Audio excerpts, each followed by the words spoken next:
How are you doing? This is Martin from Gardens for Life. In this quick video I'm going to show you what the garden looks like at the end of September, just before the first hard frost is going to knock back all of these tuberous plants to the ground basically, and because most of them are not frost hardy by their very nature, and it is actually getting colder now and the evenings are getting very short as well.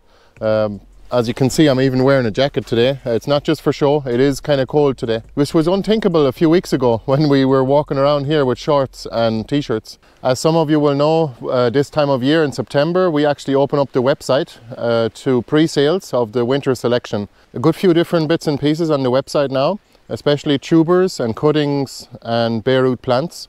Some of the tubers, we'll actually show them to you now in this little update, a little bit of a garden tour. We'll make some videos and get into more detail on each of these tubers when we are harvesting them in about a month and a half or 2 months. We have a fair old selection this year. Now, not a huge amount of new stuff compared to last year, but we have a lot more of it. We'll have Jerusalem artichokes, oca, mashua, apios, Chinese artichoke, and yacon will be available a little bit later in the year, probably at the start of March, I'd say. Don't forget about the Chinese potato, the Chinese yam or cinnamon vine, and of course the Madeira vine as well. If you want to get a 15% discount, it's just early bird 21 is actually the discount code. So first up is the Jerusalem artichoke, one of our absolute favorites in terms of tubers. It's actually a tuberous sunflower from North America. Well, it's actually known as girasol, and in Latin that means gira means to turn and sol means the sun, so to turn with the sun, because of course sunflowers actually point at the sun throughout the day and actually turn with it. The English speaking community of the world interpreted girasol in Italian as Jerusalem, and artichoke because it tastes like artichokes, so that's where Jerusalem artichoke came from. That's the name. It is a really reliable producer, and you can see behind me here it does get really tall. Like this is maybe about 3 meters tall or 10 feet, and as you can see I am standing up. They do get really tall, and you can see they're setting flowers now, very late in the year, and those will actually open up. They're small little sunflowers. We have 5 different varieties of those, and the Chinese one and white truffle are definitely our favorites. But of course, Aurora Rubin is actually really vigorous. That's one of the most vigorous ones. And we have the classic varieties, Fuzhou and red Fuzhou as well. So those would be widely available, but the other ones would be more rare. As you can see here, we also have some great mullein over here. You can see they actually volunteered all by themselves. Here's one here, and there's one here, and one here. Definitely bringing in the beneficial insects into our garden and protecting our crops. Oh yeah, the great mullein is relentless at flowering and providing nectar, which is valuable food for the pollinators and other insects. It is just a really nice plant to have in the garden, and takes up very little space actually, surprisingly. The rosette in the bottom usually gets shaded out by whatever plants that you're cropping underneath, and then you have the flowering stalk popping up way beyond the canopy. For example, in this case, rhubarb. Look, we've got elderflowers at the end of September, and they're actually a vanilla flavored one from America. So these are just American elders, and they flower for the whole season. And those will be available eventually, not just yet. So next up are the Chinese artichokes. You can grow them in containers because they're in the mint family. You're better off to grow them in crates, just like these ones here. And we find that it makes for easier harvesting. Look, we have some more here. And they're, as I said, they're in the mint family, so they will actually spread a little bit if you plant them somewhere permanent. Again, same thing as the Jerusalem artichokes or sunchokes. You should really probably plant them somewhere in a corner of your garden or somewhere permanent, because you won't be able to harvest them all, which can be a good thing if you're looking to establish a permanent perennial food system. We like to eat the Chinese artichokes raw, especially really nice to snack on or to even eat in a salad as well. I haven't tried them cooked now. I imagine they go really well in stir fry. So here are the Chinese artichokes actually planted out into a bed. This was at the start of last year. This is its 2nd year, and they're doing fantastically well. producing a lot of tubers. We've harvested quite a few here last year. Can't wait to see how many we'll harvest here this year. Next up is oca, which is actually related to wood sorrel, but it makes tubers underground. You can also eat the leaves if you like, and they are kind of a little bit sour because they're in the oxalis family. They look like clover and they have a very pleasant flavour. So this is what a planting of it looks like. This would be about couple of hundred plants, I'd say. In a fairly small space now you can actually get a fair harvest. This would be about 6 by 5 meters, and we'll probably get about 10 buckets worth of oca out of it. As you can see, the leaves get quite large. Depends on the variety though, and they do flower too. Although some of the varieties flower earlier than others. You can see here all these stems here will actually turn into tubers if you put some compost on the stems. But it's okay, we'll let it develop tubers underground instead. Oca is a great vegetable. It's a bit like potato. You can just cook it very similarly. For example, roasting is our favourite way to eat them. You could actually eat them raw as well. We've also got a fairly substantial mint collection now. We have 10 different mints available on the shop. For example, peppermint, apple mint, pineapple mint, our personal favourite, iced tea, Egyptian or round leaf mint, chocolate mint, and lemon balm, which is not a mint, but it's worth mentioning, basil mint. I love the flavour of this one. Grapefruit mint. This is strawberry mint. Israeli mint. Moroccan mint.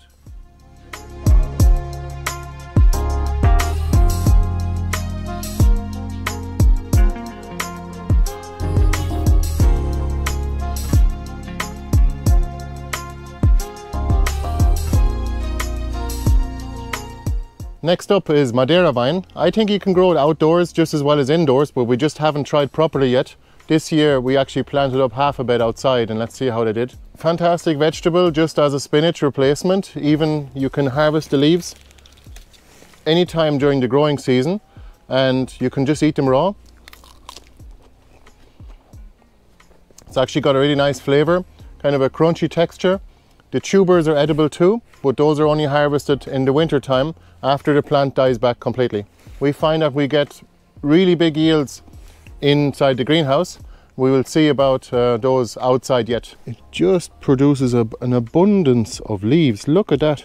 Check out the harvest video on our website or on our YouTube channel on Madeira vine, because it's quite impressive what size a tuber of a ball of tubers you get. Probably nearly the size of a small football per plant. The level of production of only 3 plants, and that's probably about 5 or 6 kilos worth of tubers.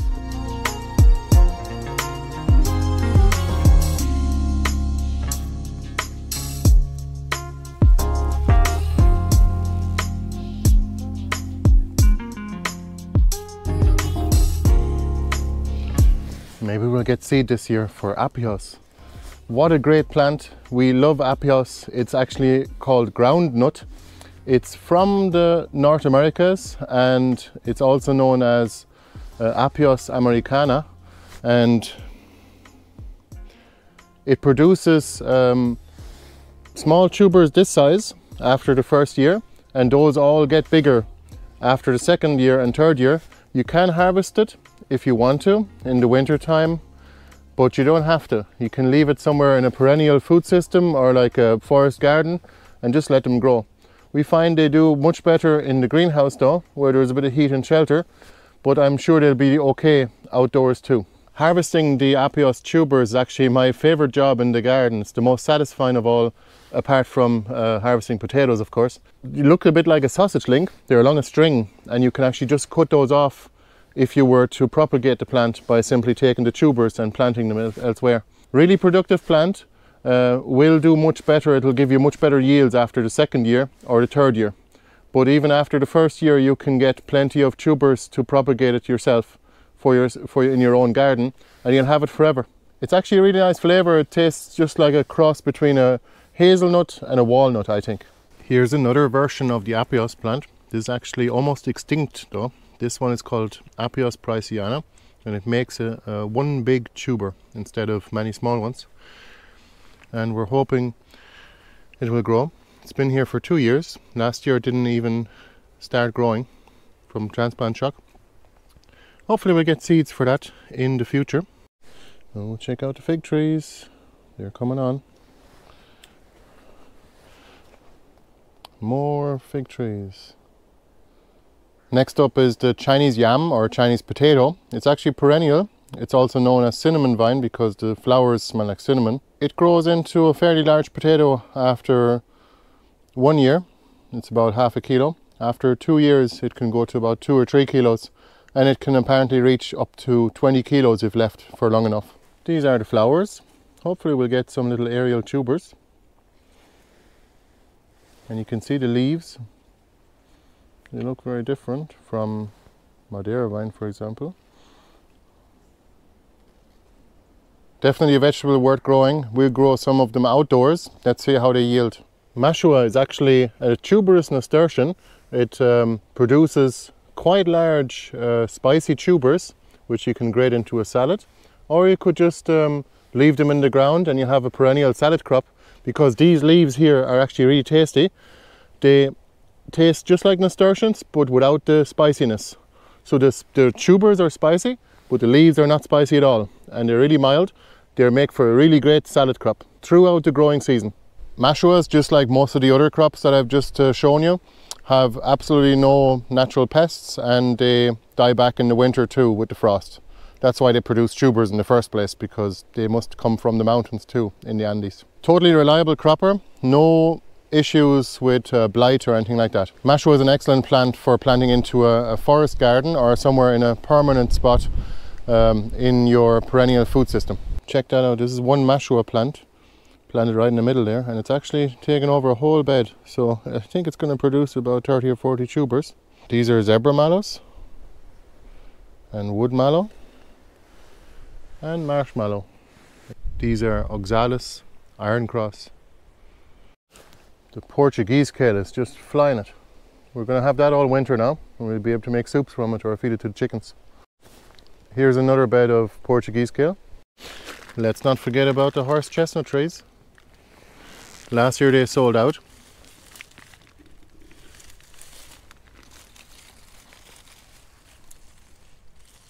So these are 1-year-old trees, and this is all the future stock, all the cuttings. Horseradish not only has a great flavour, but it's also very good for the body and for the lungs. It's really easy to grow. A little snippet like this, a little root cutting, will actually grow into a plant about this size after only 1 growing season. It goes really well with some meats, especially when you grate it, or you could even eat it as it is or use it in the cooking. Horseradish plants can get quite big, about 3 feet tall. Look what I found. I found some raspberries. Must get to harvest those. Found a whole lot of raspberries. It's actually a new variety that we have this year. These are our raspberries. Even now in late September they're still fruiting like crazy, as you can see.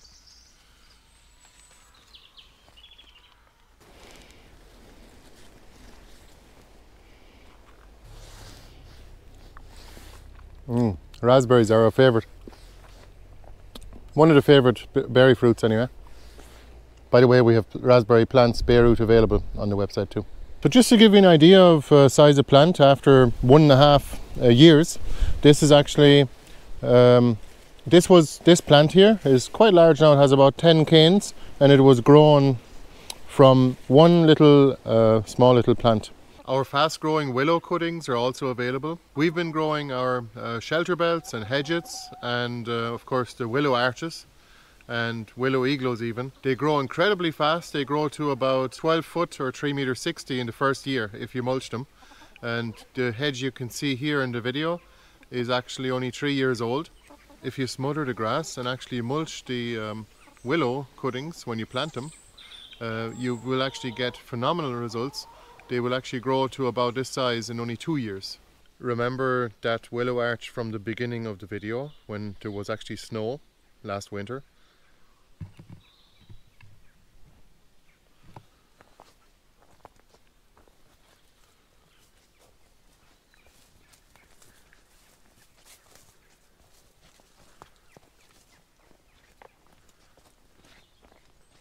This is what it looks like 3 months prior. This is the pizza garden here, by the way. Here's another willow arch.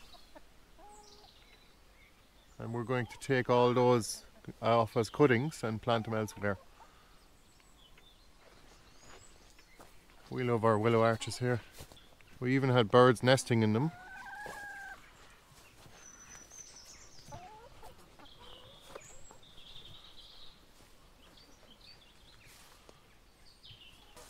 We've also got birdhouses.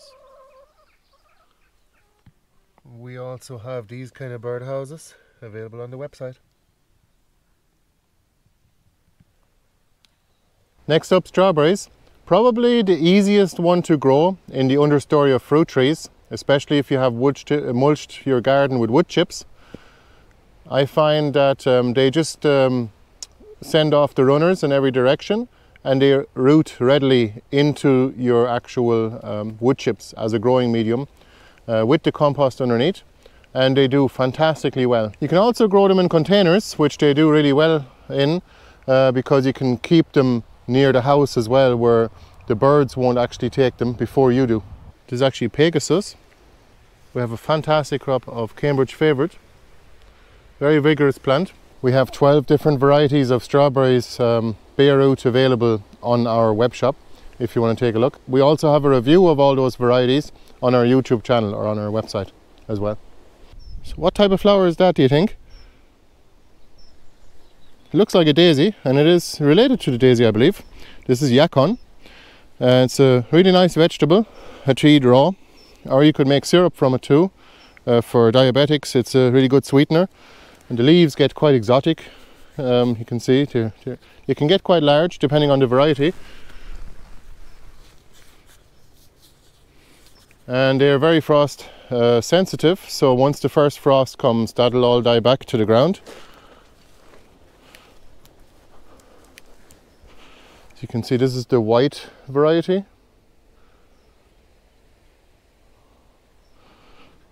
And this is the red one. We won't have yacon available until the start of March, because we want to keep the crowns whole until then, just through the winter, so that in order to preserve them a little bit more, giving you a better chance of a good start with your new yacon plants. We also have comfrey. This is Buchan 14, which never goes to seed. Comfrey is a really good one for the leaves. It actually smells a bit like cucumber when you rub it and smell it. Comfrey actually is known as a knit bone as well. You can put it on as a poultice on a broken bone or a sprained ankle. It will actually help with cell division. It has a chemical in it that provokes cell division, so it actually helps to heal you quicker. The leaves actually make for a fantastic fertilizer, a liquid fertilizer, same as nettles. It's a mineral accumulator because it has a really deep taproot, so it is able to access minerals that other plants can't access, especially under fruit trees. It's fantastic where you can just do chop and drop, where you just chop the plants down to the ground, not the fruit tree, the comfrey, and you just leave them there and they'll actually just rot down and actually feed the tree. So that's it for the autumn update, and I'd like to thank you so much for watching the video, and please give us a thumbs up if you don't mind. It would help us out so much.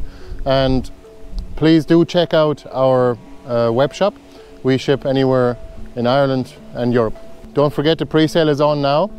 Just use earlybird21 as a discount code on our website for 15% off. Thanks a million. All the best. Bye bye.